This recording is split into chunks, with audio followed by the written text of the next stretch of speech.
여호와여 위대하심과 권능과 영광과 승리와 위엄이 다 주께 속하였사오니 천지에 있는 것이 다 주의 것이로소이다. 여호와여 주권도 주께 속하였사오니 주는 높으사 만물의 머리이심이다. 부와 귀가 주께로 말미암고 또 주는 만물의 주제가 되사 손에 권세와 능력이 있사오니 모든 사람을 크게 하심과 강하게 하심이 주의 손에 있나이다. 우리 하나님이여 이제 우리가 주께 감사하오며 주의 영화로운 이름을 찬양하나이다. 나와 내 백성이 무엇이기에 이처럼 즐거운 마음으로 드릴 힘이 있었나이까. 모든 것이 주께로 말미암았사오니 우리가 주의 손에서 받은 것으로 주께 드렸을 뿐이니이다. 아멘. 하나님 감사를 드립니다. 오늘 랩네드 세계관 연구팀에서 전 세계 가장 이슈가 되고 있는 경제, 금융의 중요한 흐름을 랩네드의 눈으로, 전도자의 눈으로 함께 보면서 중요한 언약을 함께 붙잡는 시간 되기를 원합니다. 오로지 창세기 3장의 나, 창세기 6장의 물질 중심, 창세기 11장의 성공 중심으로 나아가는 세상의 흐름 속에서 138의 언약을 가지고 우리가 이 경제 영역, 또 금융과 여러 가지 물질 세계의 흐름 속에서 138을 가지고서 오직 유일성 재창조 캠프를 어떻게 해야 될 것인지 함께 기도 제목이 소통되어지는 포럼의 시간 될 수 있도록 성령께서 역사하시고 보좌의 축복이 시공간을 초월하여 함께 접속한 참여하는 모든 분들에게 임재하는 시간 되게 하여 주옵소서. 특별히 우리 강의하시는 한영석 집사님에게 갑절로 성령의 충만과 지혜의 충만을 더하여 주시오. 하늘 보좌의 축복이 오늘 임하는 시간 되게 하여 주옵소서. 감사드리며 살아계신 예수 그리스도의 이름으로 기도드립니다. 아멘. 늦은 저녁인데 또 미국은 지금 아침 7시입니다. 이른 아침입니다. 네, 함께 만나서 반갑습니다. 네, 오늘 여러분들하고 이제 국제금융시장에서 가장 중요한 이슈가 무엇인지 라는 주제를 가지고 좀 얘기를 해보려고 합니다. 이런 얘기를 하면서 이제 취지는 우리가 하나님이 주시는 큰 능력이 있고 첫 번째, 왜냐하면 세상은 하나님이 주시는 평안과 능력과 지혜가 없으니까 우리가 이제 그게 세상을 살아가는 큰 힘이죠.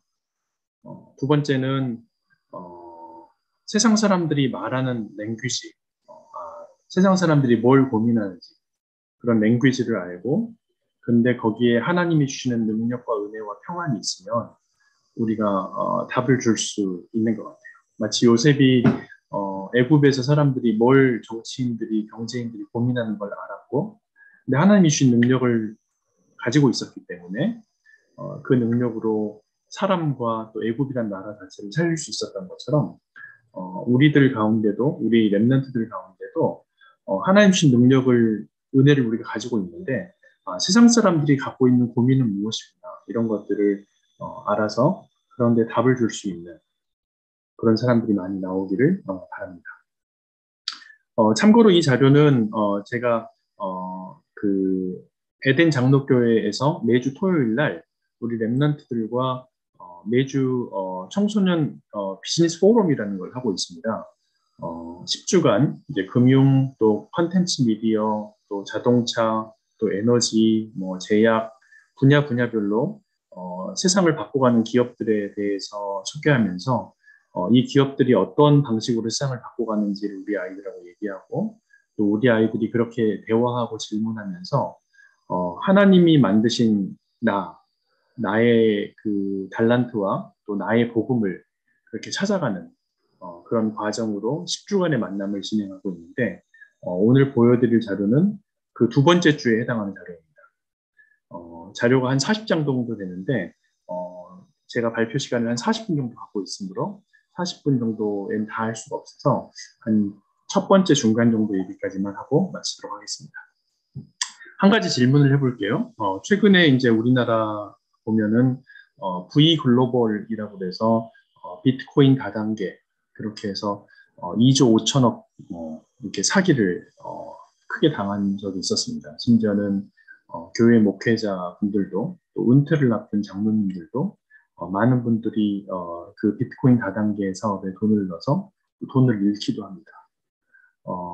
돈을 잃는 게 뭐 큰일이기도 하고 적은 일이기도 하죠. 근데 제가 보면서 이제 은퇴를 앞둔 어떤 분이 이제 은퇴 자금으로 2억 원을 가지고 있었는데 뭐 12%, 15% 고금리를 준다는 말에 1억 5천을 맡겼고 2억을 맡겼고 그래서 이제 은퇴할 수 있는 모든 돈을 다 날렸다. 뭐 이런 기사들을 보면서 이 사기하는 사람들이 저 사람 인생 전체를 다 이제 사실은 이제 돈이 별것도 아니지만 그 사람에게는 그 남은 게 그 사람 인생의 전부일 텐데 남은 것일 텐데 그걸 다 가져가는구나 이런 안타까운 마음도 듭니다.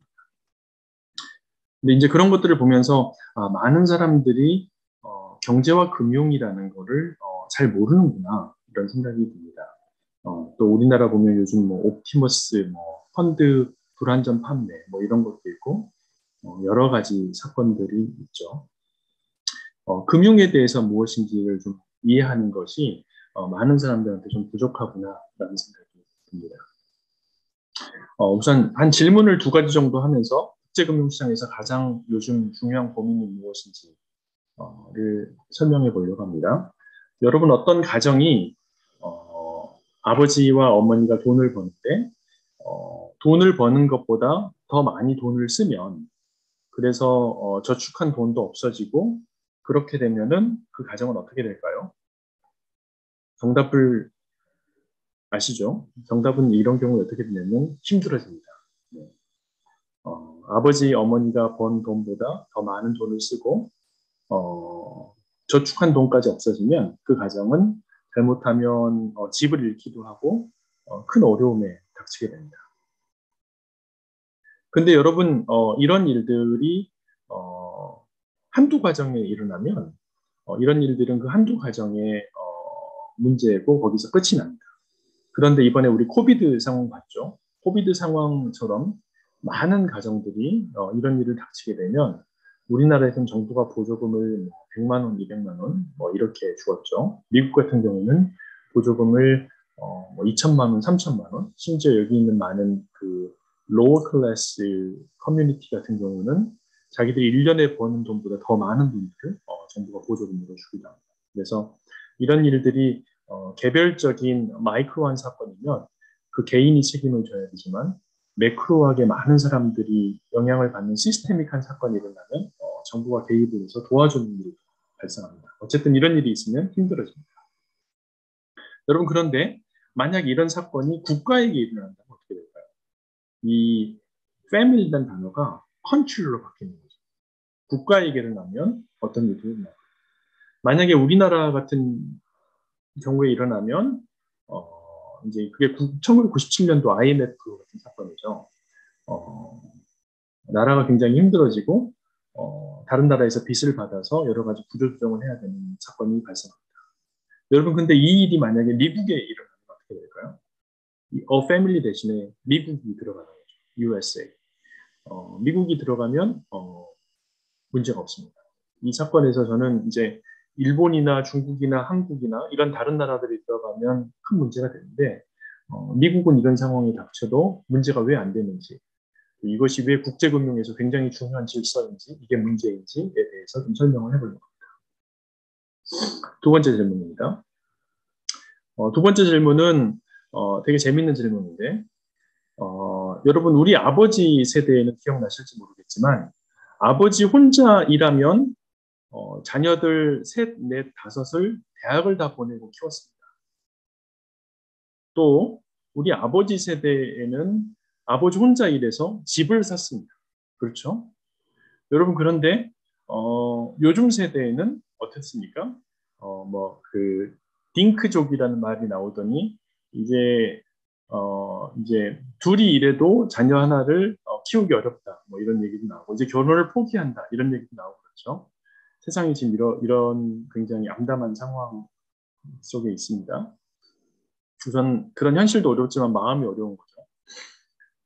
근데 제가 물어보고 싶은 건 뭐냐면 지난 50년 동안 아버지 혼자 일해도 자녀들을 다 키울 수 있는 상황이었는데 왜 이제는 부모 둘이 같이 일을 해도 실제로 자녀를 키우기 어렵고 집도 사기 어려운 혹은 굉장히 이렇게 어렵다고 말하는 더 열심히 일하는 이런 일이 벌어지고 있을까요? 혹시 여기에 대해 질문의 답을 가지고 계신 분 있습니까? 손 목사님 혹시 여기에 대해서 왜 그런지 간단하게 개인의 생각이 어떠세요? 그냥 짧게. 정답이 아니어도 됩니다. 뭐 좀 생각 없이 은혜롭게 듣고 있는데 질문하니까 당황스러운데. 네. 손 목사님 일단 이 질문에 대해서 왜 얘기해 것 같아요? 우리 아버지 때는 혼자서도 됐는데 지금은 둘이 셋이 일해도 어려운 이유가 뭘까요?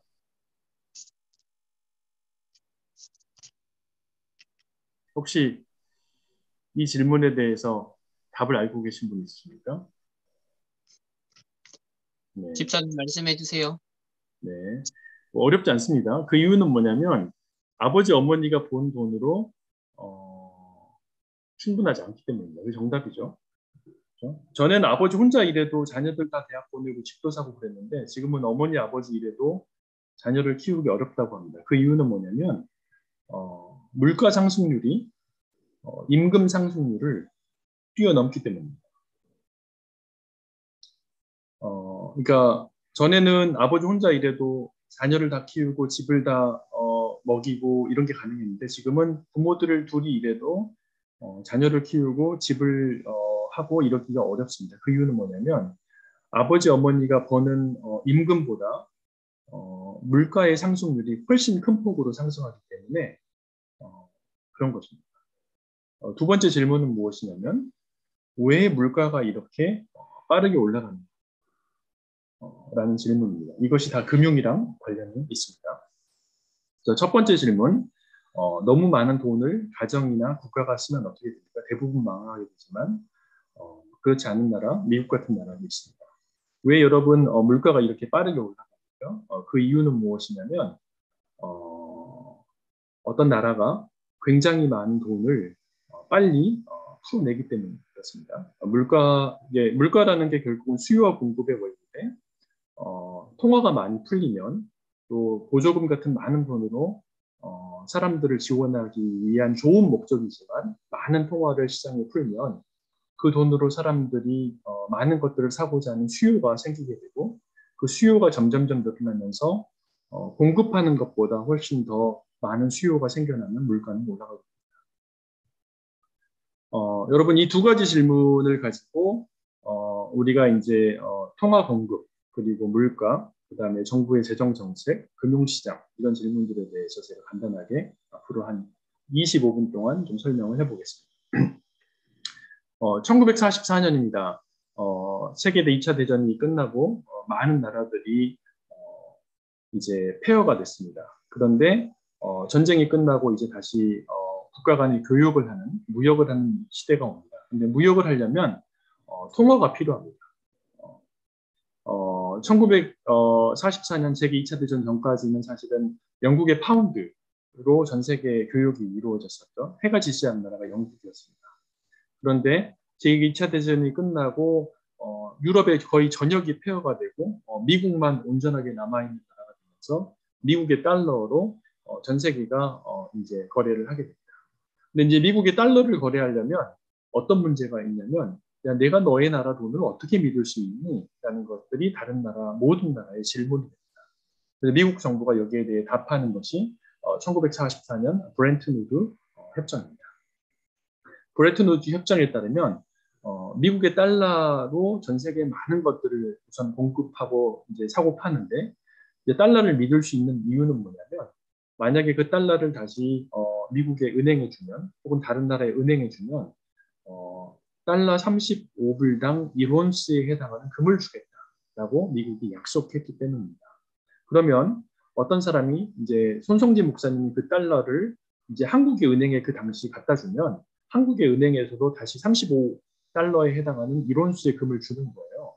한국의 은행이 그렇게 줄 수 있는 이유는 뭐냐면 한국의 은행이 손성지 목사님한테 받은 그 달러를 다시 미국의 은행한테 주면 똑같이 그렇게 해주기 때문입니다. 그래서 미국의 은행들이 그렇게 약속을 해주었기 때문에 때문에 미국의 정부가 약속을 해준 거죠. 그래서 전 세계 모든 나라들이 달러를 믿고 여러 가지 국제 무역이 발달하게 되는 시대가 옵니다. 그러면서 제2차 세계대전 이후로 전 세계가 우리가 아는 것처럼 세계화되게 되고 글로벌라이즈 되게 되고 전쟁이 거의 없는 시대로 팍스 아메리카나 시대가 이제 열려지게 됩니다. 근데 문제는 이제 1971년에 발생하게 됩니다. 이제 미국 정부가 이제 그 여러 가지 전 세계 경찰국가 역할을 하고 좋은 역할들을 해서 이제 전쟁이 없어지고 여러 가지 좋은 점들도 있지만 미국이 그런 역할을 하다 보니까 생각했던 것보다 굉장히 많이 통화를 발행하는 일이 벌어집니다. 왜냐하면 여러 가지 전쟁을 한다거나 이제 그러다 보면 다 돈이 드는데 우선 그 돈을 지급하기 위해서 US 달러를 미국 정부가 이제 프린트아웃 이제 만들어내는 거죠. 그래서 이제 군인들 월급도 주고 다른 나라에 이제 아프가니스탄 이런 나라에 뭐 보조금도 주고 등등 이러다 보니까 또 베트남에 이제 여러 가지 전쟁도 하게 되고 1960년 베트남 전쟁도 있었죠. 그러면서 굉장히 많은 달러가 전 세계에 풀려납니다. 그러다 보니까 많은 나라들이 이 달러를 다시 우리나라 은행이나 미국 은행에 주면 미국 정부가 그 약속한 금을 줄 수 있을까라는 그 염려가 계속 폭증하는 시대가 오게 됩니다. 그런데 그러다가 1971년 결국 사건이 나타나죠. 이제 닉슨 대통령이 이제 골드 컨버터빌리티, 그러니까 달러를 주면 금을 주는 골드 컨버전을 미국이 못하겠다. 그리고 미국 정부가 원하는 시간까지 이걸 안 하겠다라고 발표를 하게 됩니다. 그게 이제 1917년에 금태환 중지 선언이라고 하는 거죠. 근데 이렇게 되면 어떤 말이 되냐면 전 세계 사람들이 달러를 가지고 거래를 하는데 달러를 더 믿을 수 있나? 이제 이런 생각들이 들게 됩니다. 왜냐하면 미국 정부가 달러를 계속 발행해낼 수 있는데 예전에는 달러를 주면은 금을 35달러에 해당하는 이론수의 금을 줬기 때문에 달러를 믿고 거래를 했었는데 달러를 믿을 수 있나? 라는 생각이 들게 됩니다. 하지만 1971년 닉슨 대통령이 그렇게 선언했음에도 불구하고 그 당시에도 미국은 슈퍼파워 컨트리였고 지금도 약간 그렇지만 그래서 전 세계 사람들이 여전히 달러를 믿고 지금까지 달러로 거래가 이루어지고 있습니다. 근데 이제 그럼에도 불구하고 미국 정부가 계속 이렇게 재정 적자나 무역 수지 적자가 매년 5% 이상, GDP의 5% 이상 적자가 누적되다 보니까 달러를 이게 미국이 그렇게 적자를 낸다는 말은 무슨 말이냐면 한국이나 중국이나 일본이나 이런 나라들은 흑자를 내고 달러를 매년 더 많이 갖게 된다는 말이거든요. 근데 우리가 갖게 되는 달러를 결국 지금 쓰면은 괜찮은데 나중에 쓰려고 모아두면 이게 어떤 가치가 있을까라는 고민들을 이제 여러 나라들은 하게 됩니다. 근데 그럼에도 불구하고 그 대안이 없기 때문에 달러를 기반으로 국제무역 질서가 지금까지도 이어집니다. 근데 문제는 여기 8페이지에 나와 있는 것처럼 미국은 1971년 이후로 한 번도 재정 수지, 정부가 쓰는 게 재정 수지인데 재정 수지를 흑자를 내본 적이 없고 경상수지는 이제 무역으로 수출 수입인데 경상수지도 한 번도 흑자를 낸 적이 없습니다. 보통 한 5% 정도의 무역수지, 경상수지 적자가 미국에서 꾸준히 발생합니다. 그런데 2020년, 2021년에 보면 이제 코비드 사태가 벌어지면서 많은 개인들이 힘드니까 미국이 이제 그 정부에서 돈을 찍어서 각 가정들의 개인에게 돈을 공급하기 시작했고 그때 얼마를 찍었냐면 연간 3트릴리언을 찍었죠. 이 정도는 얼마 정도 돈이냐면 미국의 GDP가 한 22트릴리언 정도 되니까 22트릴리언, 1년에 22트릴리언, 22조 달러가 미국의 1년 GDP입니다. 그러니까 미국의 1년 GDP의 약 12% 정도에 해당하는 적자가 양 두 해에 발생한 겁니다. 이렇게 엄청나게 달러를 찍어서 이제 정부가 이제 미국 국민에게 들어가면 결국 미국 국민이 그걸 수출 수입으로 다른 나라 물건을 구매하는 데 쓰니까 다른 나라에 공급이 되게 되는 겁니다. 근데 여러분 혹시 아실지 모르겠는데 어떻게 미국이 달러를 찍어낸지 아십니까? 미국이 달러를 찍어내는 건 미국 정부는 달러를 찍을 수가 없죠. 연방준비은행이 달러를 찍을 수 있습니다. 근데 미국 정부가 어떻게 연준한테 달러를 찍어내라고 부탁을 할 수 있냐면 내가 너한테 100달러에 해당하는 국채를 줄 테니 정부가 갚겠다는 약속이죠. 국채를 줄 테니 너는 나한테 100달러에 해당하는 달러를 찍어서 보내주렴 이라고 미국 정부가 요청을 합니다. 그러면 연준은 100달러에 해당하는 미국 정부 국채를 받고 100달러를 미국 정부한테 주게 되죠. 그리고 미국 정부는 그 100달러를 자기가 원하는 목적으로 쓰게 됩니다. 좋은 목적으로 써야겠죠. 그리고 연준은 그 100달러를 시장에서 100달러에 해당하는 본드를 연준이 갖고 있는 게 아니라 시장에서 이제 그것을 팝니다. 국채를. 그래서 시장에 미국의 국채들이 유입이 되게 됩니다. 미국 정부가 이렇게 달러를 100달러든 1000달러든 10,000달러든 연준을 통해서 찍어낼 수 있는 이유는 무엇이냐면 미 국채를 연준이 시장에서 결국 달러를 정부에 주고 받은 국채를 시장에 팔았을 때 미 국채를 누군가 사주는 사람이 있기 때문에 연준은 돈을 계속 찍어낼 수 있는 겁니다. 만약에 시장에서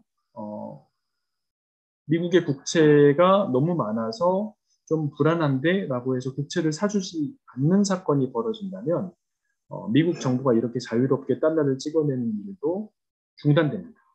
하지만 지금까지 전 세계에서 가장 안전한 자산이 미 국채로 인정되고 있기 때문에 지금 미 국채 10년물이 한 1.8% 정도밖에 안 되거든요. 금리가.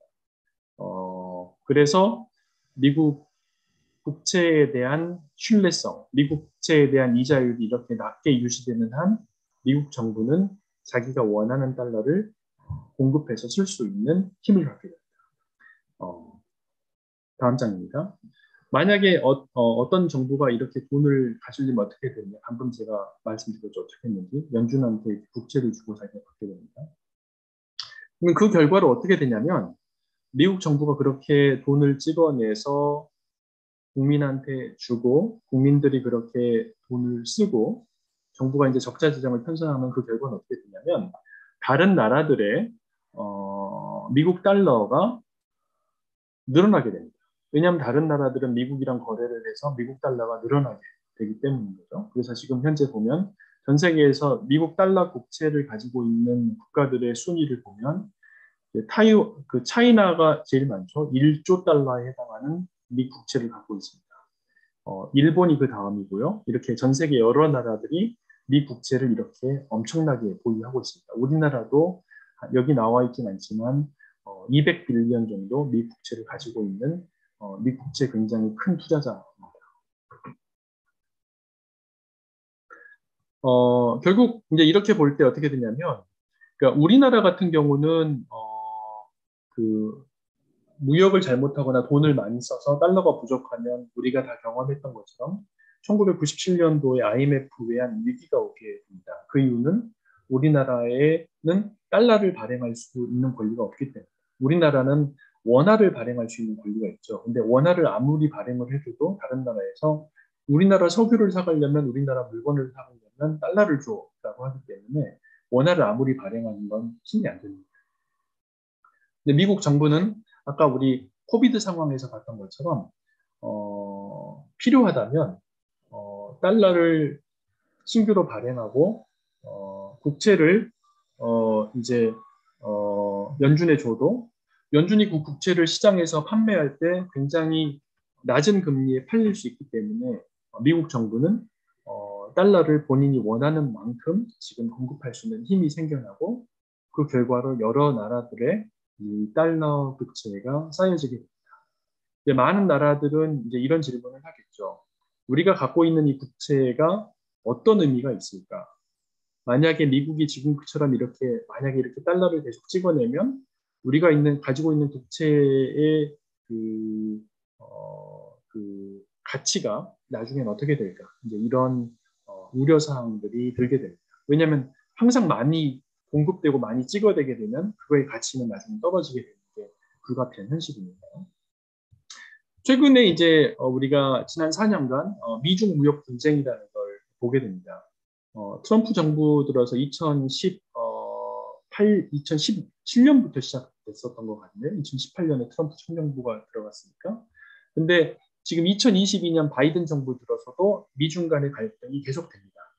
여러분, 그 이유의 상당 부분이 사실은 미 국채랑 관련이 있습니다. 미 국채랑. 사실 이런 얘기들은 쉽게 하지 못하지만 미 국채랑 큰 관련이 있습니다. 지금 페이지 12페이지에 보면 미국과 중국의 GDP에 대한 그 자료가 나와 있습니다. 지금 파란색이 미국의 GDP고 그 다음에 빨간색이 중국의 GDP입니다. 현재 2022년 현재에 보면 미국이 한 20조 달러 정도 되고 중국이 한 15조 달러 정도 됩니다. 즉 그래서 미국이 중국 경제보다 큰 편입니다. 근데 우리가 알지만 과거 중국의 성장률은 약 6, 7% 정도 높았고 연간 GDP 성장률이 미국의 GDP 성장률은 연간 한 2, 3% 정도 되죠. 이렇게 이제 성장률이 낮은 나라와 높은 나라들이 있다 보면 이제 그 GDP 순위가 크로스 오버 됩니다. 이 자료에 따르면 2028년에 이제 중국의 GDP가 미국의 GDP를 초과할 것이다. 이제 이런 예측이 있습니다. 그런데 이것은 사실 별거 아닌 것 같지만 미국 입장에서 굉장히 중요한 것입니다. 왜 중요한 것이냐면 많은 나라 국민들이 지금도 여전히 미국 정부가 이렇게 달러를 많이 찍어내는데 미국 채를 이렇게 많이 매입하는 것이 우리한테 옳은 선택인가? 라고 질문하고 있는데 중국이 이렇게 크게 성장해 버리면 우리가 중국 국채도 조금 매입해주면 어떨까라는 생각들을 할 수 있기 때문입니다.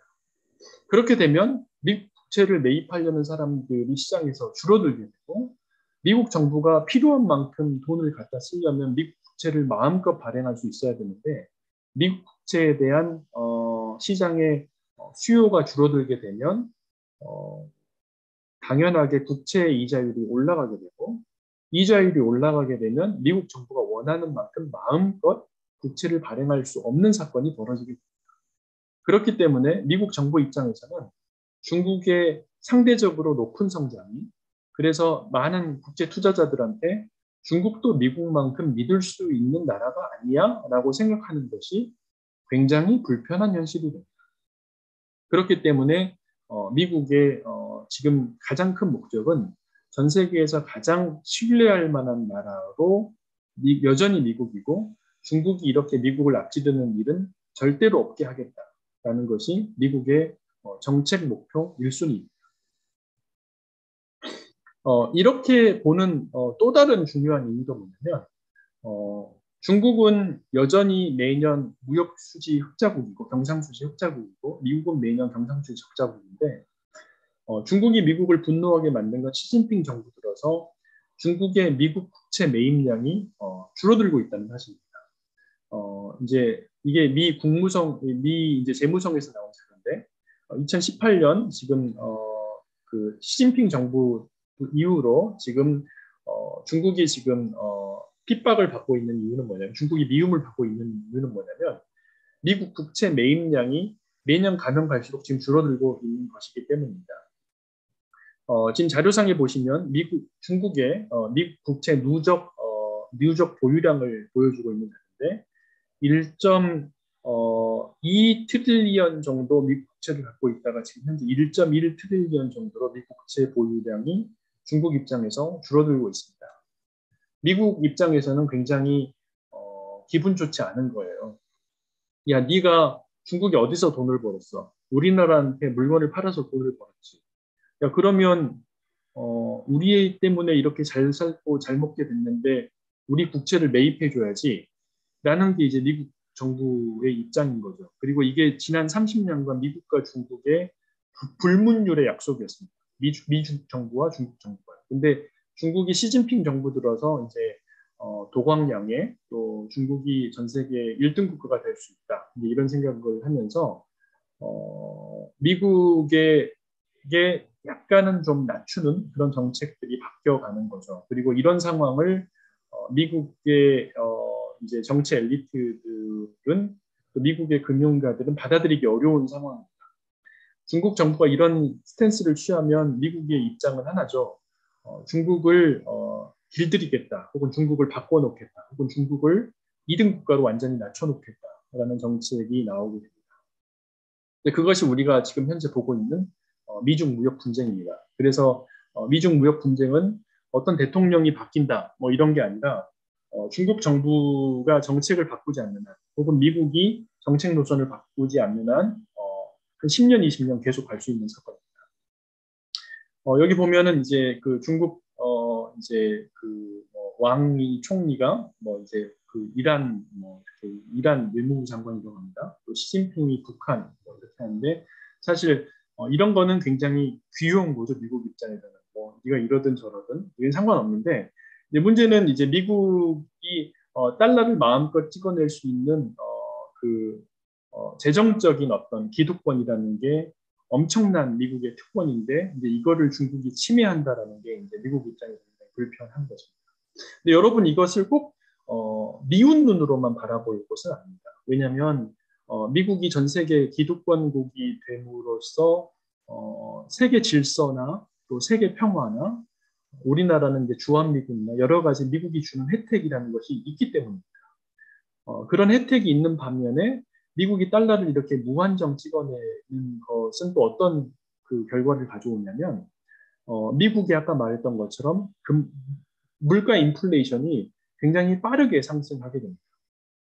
또 미국 국민들이 미국 정부가 찍어낸 이 돈으로 자기들이 할 수 있는 것보다 더 많은 소비를 해야 되기 때문에 그 인플레이션이 다른 나라로 수출되는 그런 효과도 가져오게 됩니다.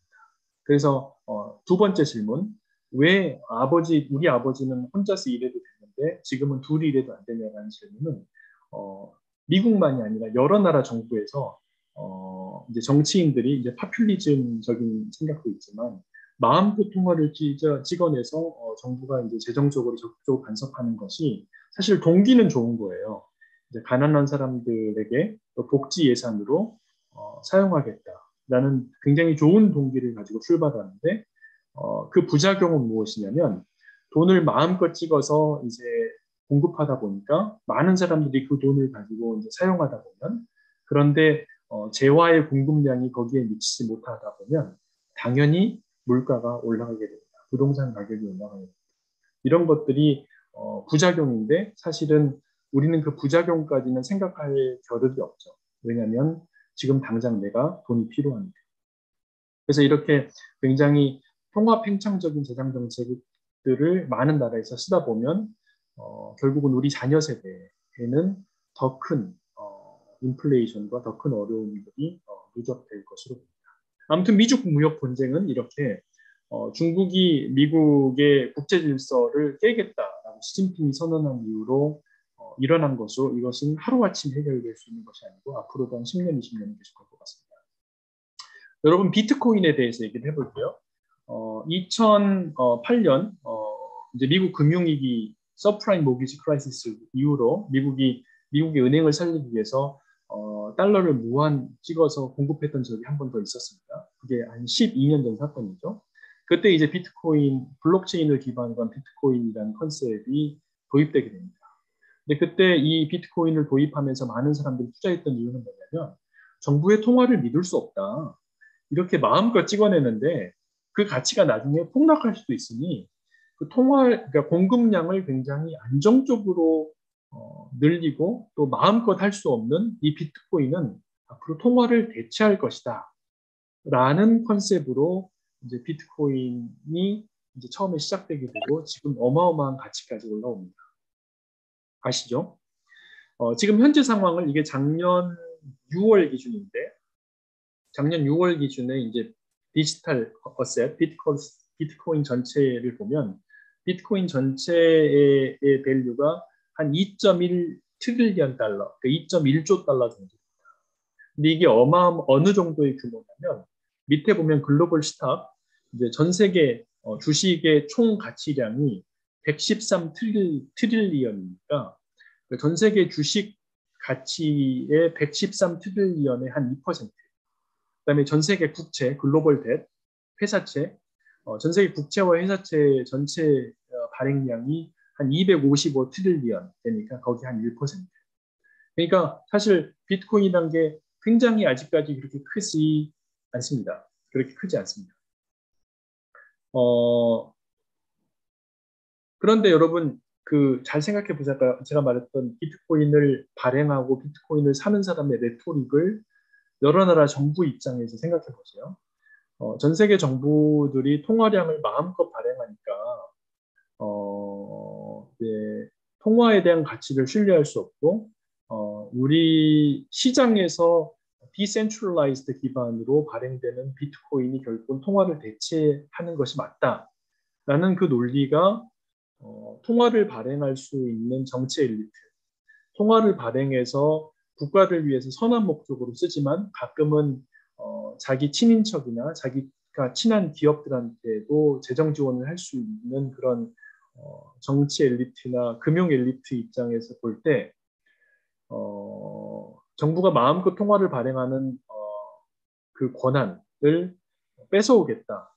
그래서 비트코인을 통화를 대체하겠다라는 이 논리가 미국 정부나 여러 나라 정부의 정치 엘리트나 금융 엘리트 입장에서 여러분 어떻게 들리겠습니까? 이거 말도 안 되는 겁니다. 예. 내가 선한 목적으로 혹은 가끔은 또 여러 가지 개인적인 사익도 끼긴 하지만 내가 갖고 있는 통화를 발생할 수 있는 고유 권한, 이 기득권을 내놓으라는 거예요. 여러분 이것이 각국의 금융 엘리트나 정치인 입장에서 받아들일 수 있는 일이겠습니까? 여러분 비트코인 투자하는 분들은 굉장히 어려운 걸 정부에 요청하는 거예요. 네 마음대로 통화를 발행하고 네 마음대로 할 수 있는 정치의 힘이라는 게 결국은 돈에서 나오는 건데 그 마음대로 하지 마라고 하는 거예요. 이거는 정치인들이나 금융시장에서 굉장히 받아들이기 어려운 일입니다.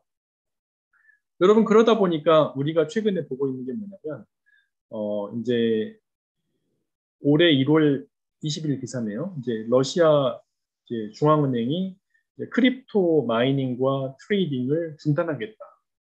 이제 또 위에 보면 중국은 2018년인가 19년인가 그랬죠. 비트코인 거래, 또 비트코인 채굴, 뭐 비트코인 보유 이거 전부 다 금지죠. 이 각국 중앙은행과 각국 정부 입장에서는 이렇게 되는 게 이해가 되는 거예요. 왜냐하면 비트코인이 커지는 거가 자기 나라의 자율적인 통화 정책과 정부의 권리를 침해하는 것이기 때문에 정부 입장에서 받아들이기 어려운 것입니다. 여러분 최근에 이제 비트코인 가격이 여기 표에 나와 있는데 이 표를 보시면 비트코인 가격이 이제 6,000불 가까이 올라가다가 최근에 한 3,500불 이제 사실은 1월달 자료인데 지금 2월달은 얼마 정도인지 모르겠습니다. 이제 한 4,000불 아마 이렇게 되지 않을까 싶습니다. 그런데 방금 말했던 논리를 생각해 보자면 블록체인 기반의 얼터너티브 코인과 비트코인을 각국 정부들이 통화 수단으로 인정하는 것은 정말 어려운 일입니다.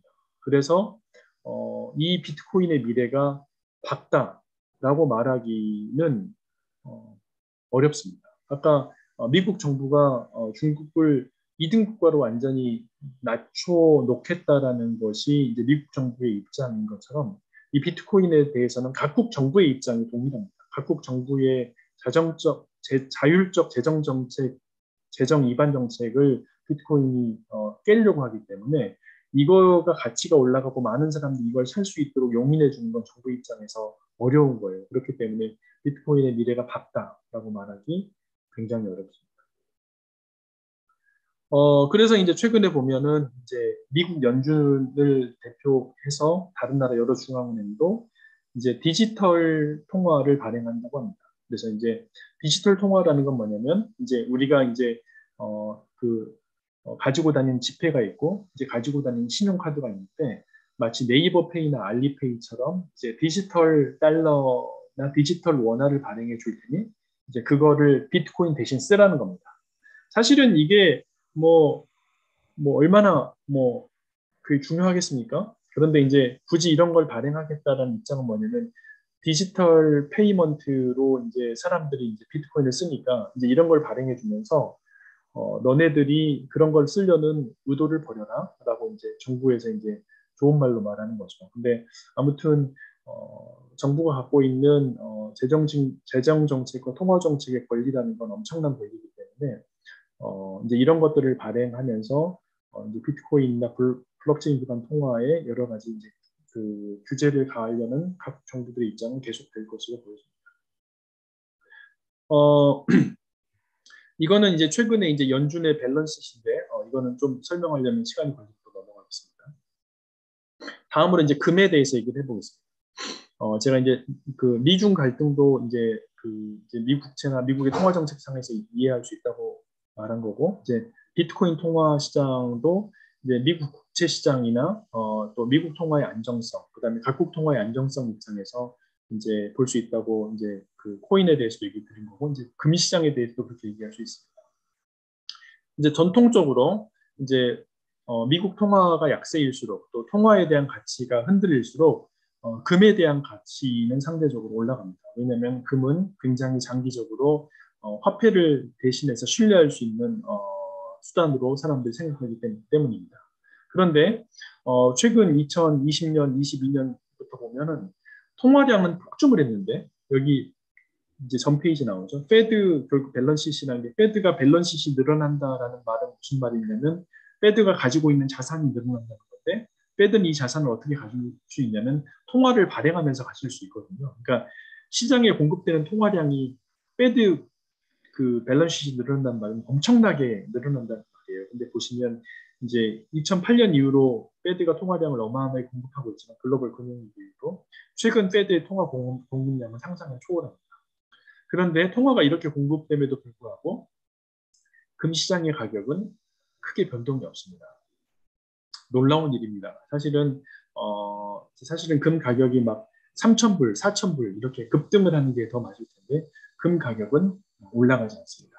여러분 그 이유는 어디에 있냐면 금 가격이 올라가면 사람들이 통화 가치를 믿지 않고 금을 믿기 때문에 미 국채나 여러 가지 통화를 덜 살 거기 때문에 금 가격이 올라가는 것은 여러 나라 정부 입장에서 특히 미국 정부 입장에서 극히 원하지 않는 사건입니다.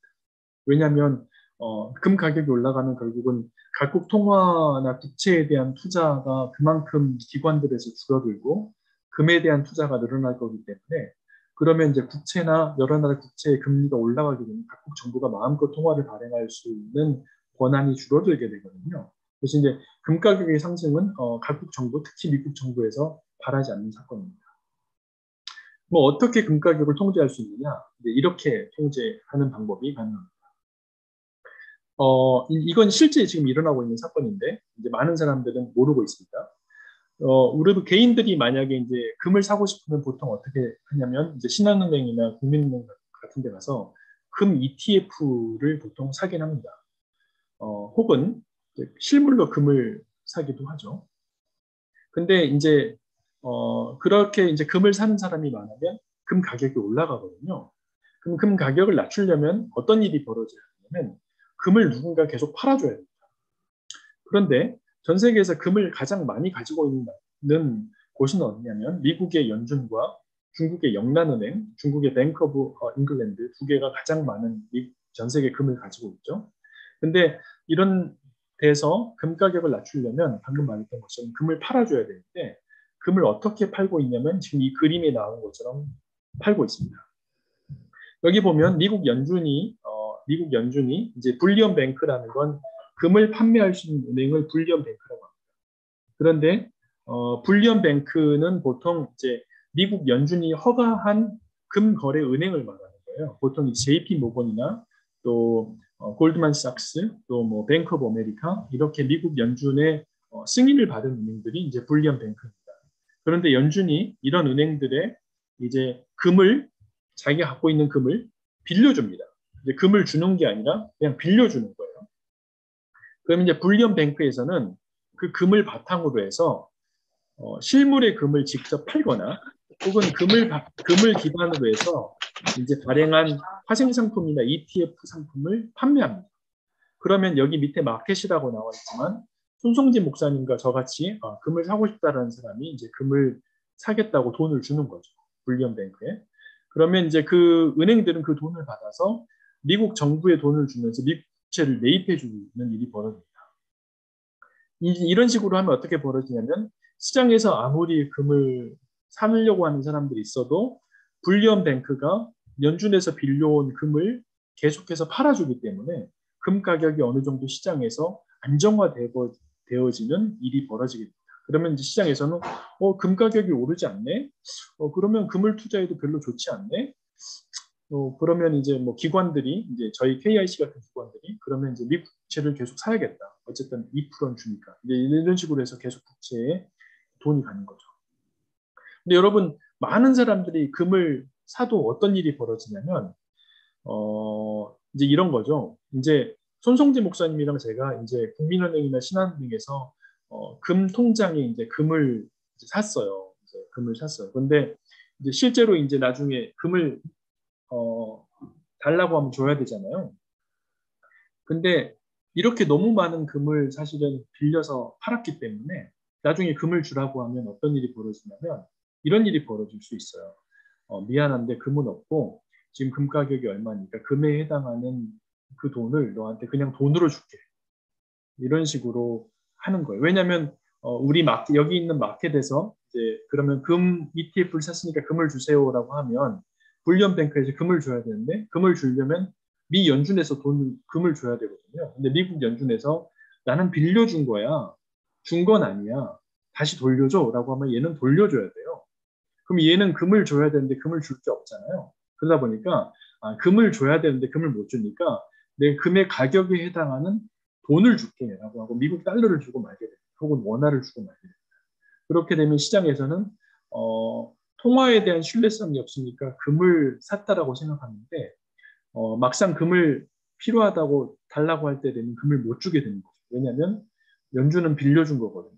그래서 결국은 이제 이런 식으로 결국 통화 시장에 개입은 하지만 금 시장에 개입은 하지만 그래서 금을 팔아서 실제로 금 가격이 상승하지 않긴 하지만 실제로 금을 판 게 아닌 게 되는 그런 일이 지금 현재 미국 시장에서 전 세계 시장에서 일어나고 있습니다. 이제 미국 국채가 계속해서 많이 남발되고 미국 달러가 많이 남발되게 되니까 지난 10년간 각국의 이제 금 구매량을 보게 되면 금 구매량이 점점 늘어나는 것을 알고 있습니다. 근데 여기서도 보면 이제 미국이 싫어하는 여러 나라들, 이제 중국, 러시아, 여기 한국도 좀 있네요. 이런 나라들의 금 보유량이 늘어나는 것을 보게 됩니다. 그럼 미국 정부 입장에서는 너네들이 돈을 벌었으면 국채를 사야지 왜 금을 사니? 라고 이렇게 미운 눈으로 보게 되는 거죠. 그래서 지금 여러 나라 정부들은 어쨌든 미 국채 시장의 안정성, 또 미국 달러의 안정성을 보면서 이렇게 움직여 가는 일들이 벌어지고 있습니다. 여러분 그런데 방금 말했던 이런 모든 일들이 결국은 시작점은 어디에서 되게 되냐면 결국은 정부가 얼마나 많은 재정을 지출하느냐라는 결국 그 문제에서 결국은 출발하게 됩니다. 우리가 이제 경제학을 배워본 사람은 알지만 이제 빅 거버먼트, 이제 스몰 거버먼트라는 논쟁이 있지만 정부가 국방이나 치안, 안전 이런 최소한도의 역할을 하는 게 맞느냐, 아니면 정부가 복지 또 여러 가지 사업을 하는 그런 큰 정부가 되는 것이 맞느냐 이런 논쟁이 있습니다. 그런데 지금 보면 자본주의가 성숙하면 성숙할수록 각국 정부가 큰 정부로 향해 가는 것들을 볼 수 있습니다. 우리나라도 마찬가지죠. 근데 이런 것들이 사실은 좀 그런 면이 있어요. 왜냐하면 한 번 공무원들이 채용이 되면 한 번 정부가 쓰는 예산이 잡히면 다음 연도에는 그 예산보다 더 크게 잡히지 그 예산이 줄어드는 일들은 거의 없어요. 왜냐하면 공무원들이 이게 내 나와반이고 내 일인데 내 일을 없애라고 하면 공무원들의 존재 의미가 없어지잖아요. 그래서 각국 정부는 계속해서 큰 정부를 지향해 가는 것으로 가게 됩니다. 근데 이제 그렇게 되면 될수록 많은 세금을 내야 되고 또 통화 발행량은 국채 발행량은 늘어나게 됩니다.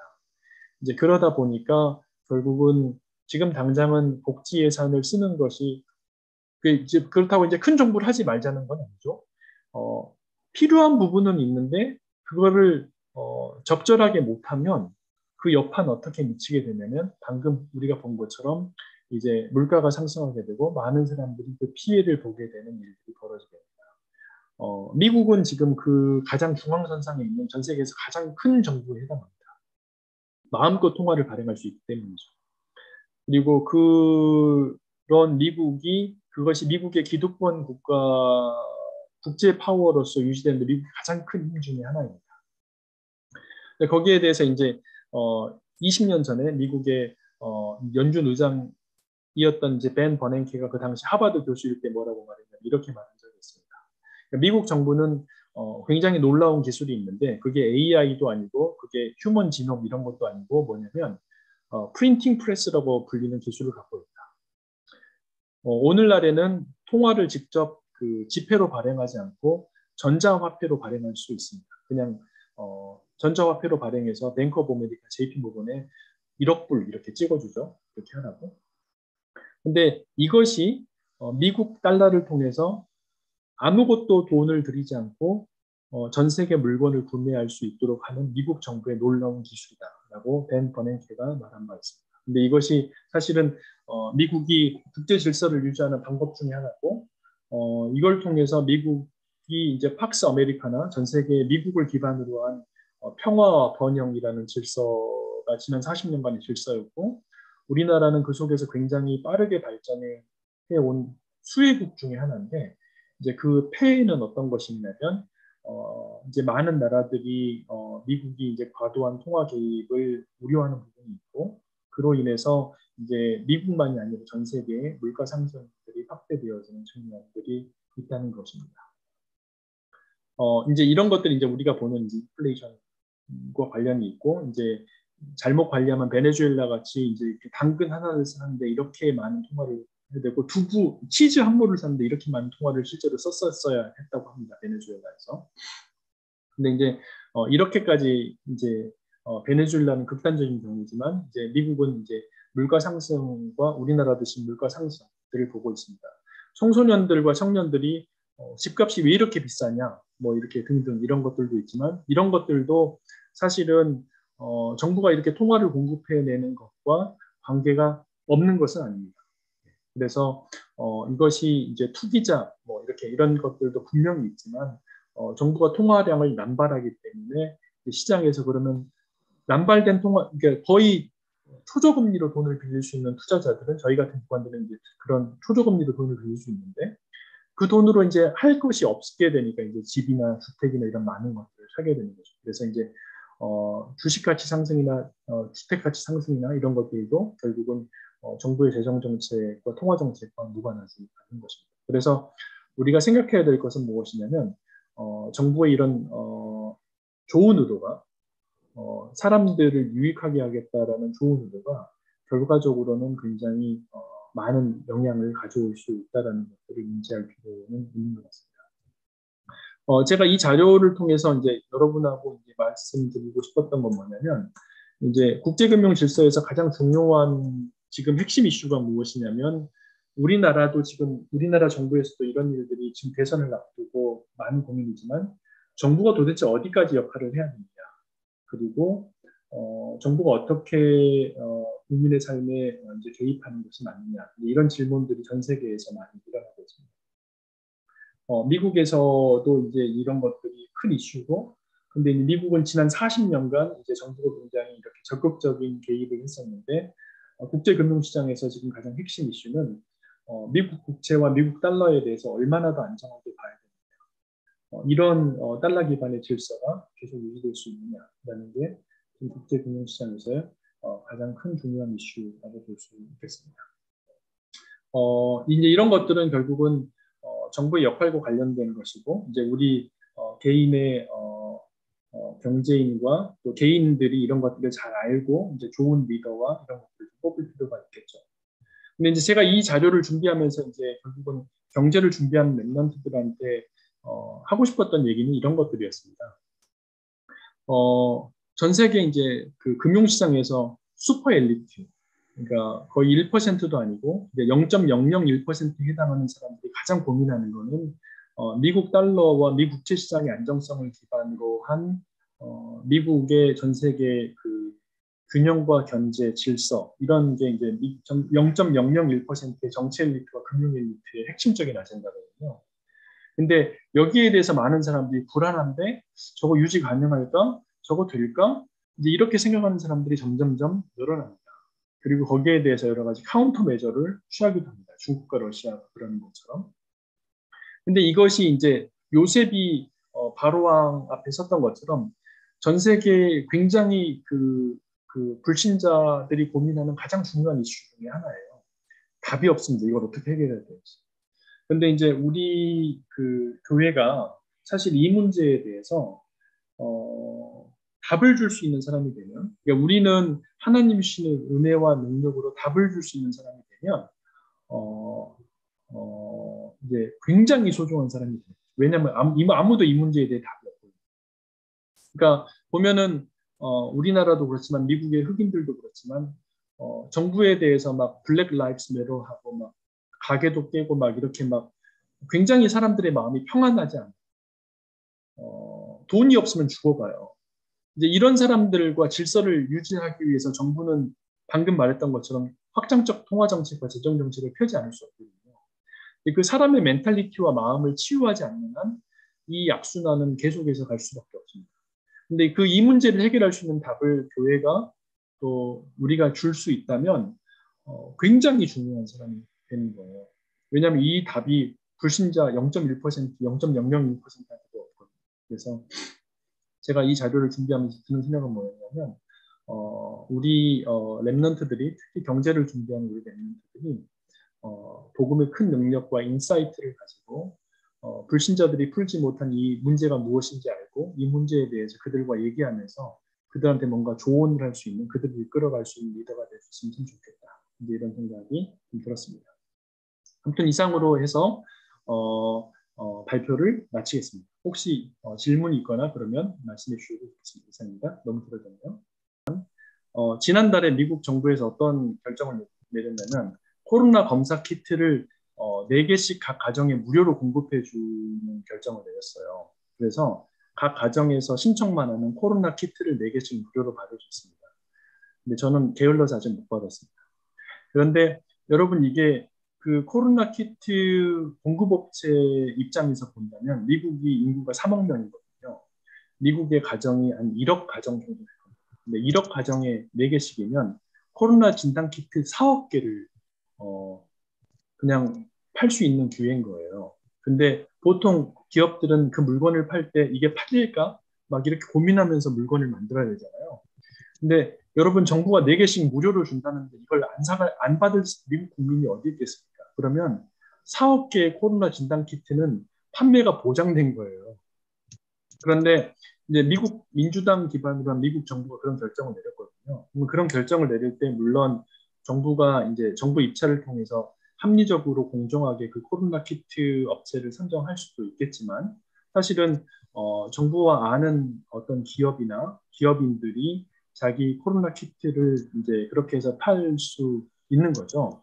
근데 그런 식으로 정부가 정부 재정을 쓸 수 있다라는 그 결정권은 또 정부의 재정 결정권은 결국은 통화를 국채를 발행함으로써 마음껏 갖다 쓸 수 있다면 정부가 원하는 방식으로 원하는 사람에게 원하는 기업에게 이익이나 매출을 가져다 줄 수 있다는 논리가 되는데 정치인들 입장에서는 또 그 통화를 발행하는 금융인들 입장에서는 이거는 포기할 수 없는 엄청난 권리인 거예요. 예를 들어서 김정은 씨나 저 같은 사람은 열심히 1년을 일해야만 5천만 원을 혹은 뭐 6천만 원을 벌잖아요.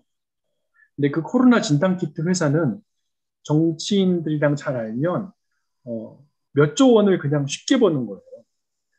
또 이제 그 정치인들은 그 몇 조 원을 쉽게 번 기업인들한테 그 정치인 기부금으로 몇백억, 몇천억을 쉽게 받는 거예요. 여러분, 이게 사실은 엄청난 권리이고 엄청난 힘인 거죠. 이런 것들을. 근데 이제, 결국은 이제 정치라는 게 국민에 의한 국민을 위한 뭐 그런 얘기도 있지만 우리가 하나님을 정치인들이 신뢰하고 두려워하지 않으면 내 눈앞에 그런 이익이 있고 내 친구가 있고 내가 아는 사람이 있는데 하나님을 두려워하지 않는 사람이 정치인이 되면 여러분 김정은 씨라도 내 친구한테 코로나 진단 키트 너 4억 개 팔 수 있는데 너 해. 이렇게 해주지 않겠어요? 이게 여러분 사람의 본성입니다.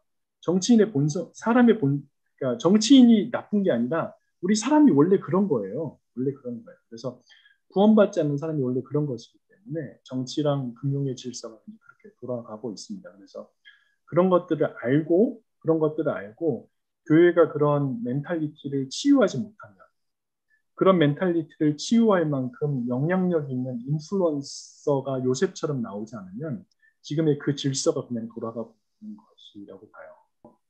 여기 지금 이제 그 손성재 목사님이나 저처럼 40대도 있고 20대도 있고 30대도 있고 또 50대 분도 있고 뭐 그런 것 같습니다. 60대 분도 있고. 근데 우리가 이제 인생을 살아보면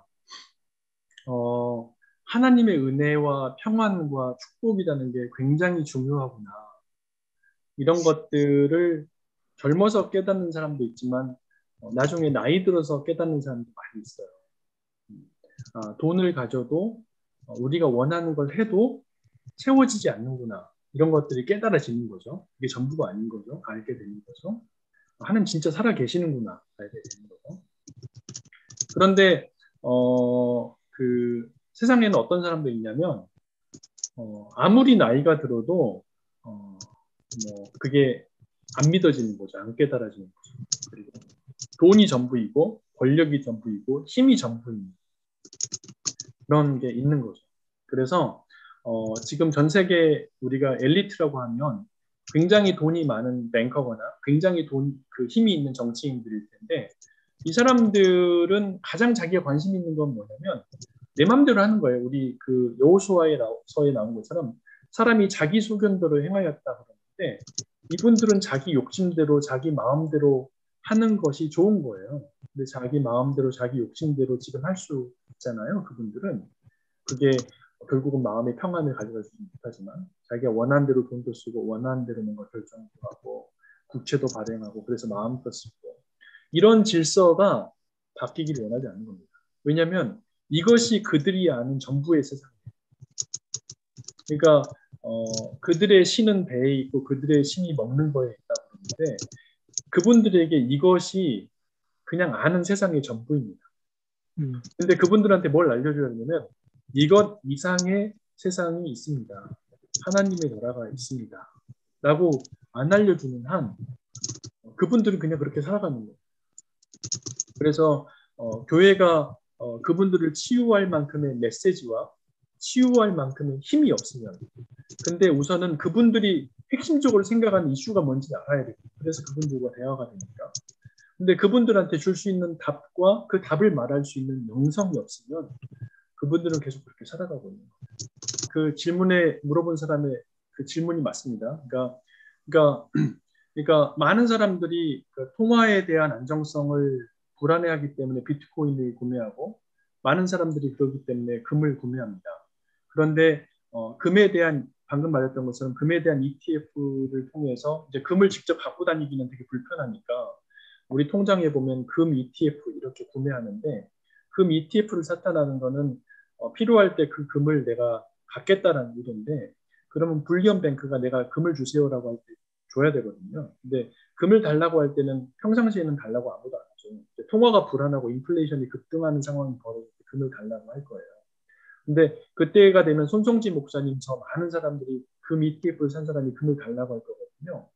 근데 그때 불리언뱅크는 뭐라고 말하냐면 미안한데 금이 없네. 대신 금 대신에 지금 금에 해당하는 돈을 줄게. 그 당시 금값은 많이 올랐겠죠. 근데 금을 주는 게 아니라 그 당시 금의 값에 해당하는 돈을 주고 끝나게 되는 거예요. 그렇기 때문에 그렇게 되겠죠. 근데 어쨌든 지금 불리언뱅크를 통해서 금시장에서 금 ETF나 이런 걸 통해서 금을 많이 팔고 있기 때문에 펀더멘털 분석과 상관없이 금 가격이 어느 정도는 연방준비은행과 미국의 연단은행의 의지에 따라 통제가 된다라고 볼 수 있습니다. 이 질문의 답이 맞습니다. 네. 네, 감사합니다. 우리 이제 시간이 또 이렇게 지난 관계로 또 다음 기회에 이어서 우리 진행을 할 수 있도록 그렇게 또 자리를 한번 마련해 보도록 하겠습니다. 우리 한번 마무리하는 시간을 갖도록 할 텐데요. 저희 랩넨트 세계관 연구팀에서 함께 이렇게 초대를 해서 진행을 하게 되었는데요. 결국은 마지막에 결론에서 우리 집사님께서 내주셨던 부분이 가장 우리 랩넨트들이나 우리 복음 가진 산업인들 또 중직자들이 또 붙잡고 더 묵상해야 될, 기도해야 될 내용이라고 생각합니다. 그러니까 하나님의 은혜와 평안과 축복이 얼마나 중요한 것이고 근본적인 힘이 되는가가 사실 저 최고 세상의 엘리트들 또 3단체의 최고 서밋들에게 가장 필요한 답인데 그들은 그들이 마음대로 할 수 있는 것, 자기 마음대로 창세기 3장, 6장, 11장의 틀 속에서 내가 주인 되어서 나의 소견에 옳은 대로 하는 그 자체가 사실은 그들에게 있어서는 이제 가장 원하는 부분이겠죠.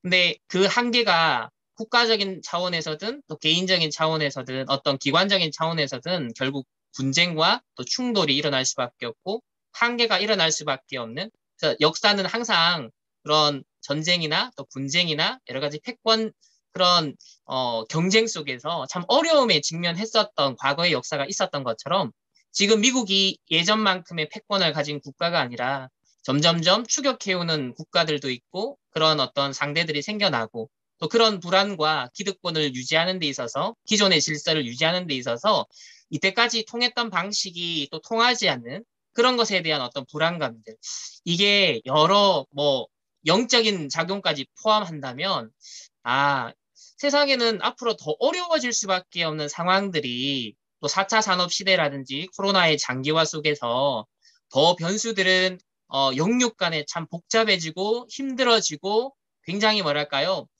이런 안정과 평화가 유지된다기보다는 더 분열하고 분쟁하고 긴장 관계가 끊임없이 심화될 수밖에 없는 시대적 상황 속에 우리가 노출되고 우리가 살아가는 이 세계 보고만 타이밍은 이런 시대적 긴장이 발생하는 그런 현장을 우리가 살아간다면 과연 랩넨트들이 이 현장 속에서 이 시점에서 빛을 발한다는 것은 어떤 의미일까? 그래서 지금 전도자를 통해서 선포되어지는 그 말씀의 이유와 의미가 어떤 것인가?